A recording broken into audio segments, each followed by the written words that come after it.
The Speaker recognizes Representative Geiss. Thank you, Mr. Speaker. I rise today to focus on one aspect of the school funding proposal that we have before us, specifically early childhood education. My daughter, who is celebrating her 4th birthday today, so it's a very special day for me as well as my family. When I think about her going to school next year, there are kids who historically would have been in her class. There was legislation that was passed last term that changed the start date of next year's school group to November 1st. The year after that, it will be October 1st, and finally in the 2015-2016 school year, it will be September 1st. What that ultimately means is that less children will have access to education. Less children will have access to early childhood education. Now, what that means in a budgetary sense, since we're talking about the budget, is a $50 million cut to K through 12 funding this year. Next year, it will be a $100 million cut to K through 12 funding, and finally, in its 3rd year of implementation, a $150 million cut.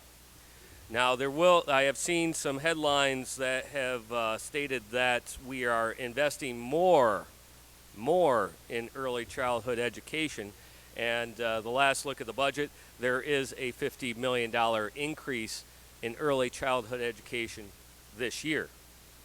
That's not an increase, that's a transfer of funds from the K through 12 budget into providing incentives for early childhood readiness.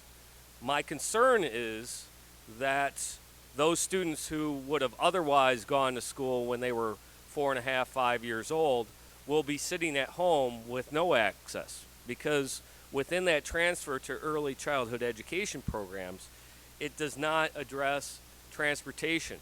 It does not, as within K through 12, we go and pick up the children, we bring them to the classroom. Many students, especially in those areas that are served by Section 8 housing, don't have a car, don't have transportation. We don't have busing systems within this state that provide that access to early childhood education. So this flat funding really becomes a detriment to our existing school districts, in that my own school district will lose $350,000 this year just by that one modification. Now, it may go to other educational sources, but it will cut $350,000 into my K through 12 schooling.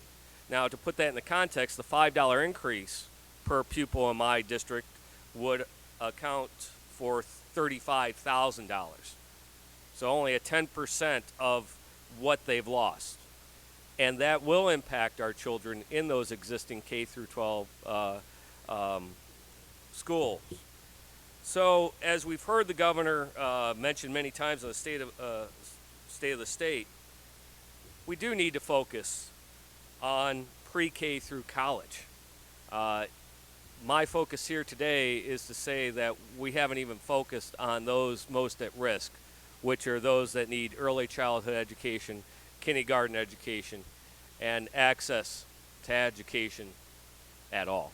So I would ask that we continue to address this and truly put more money into making sure that our kids are ready for school and are in school. Thank you.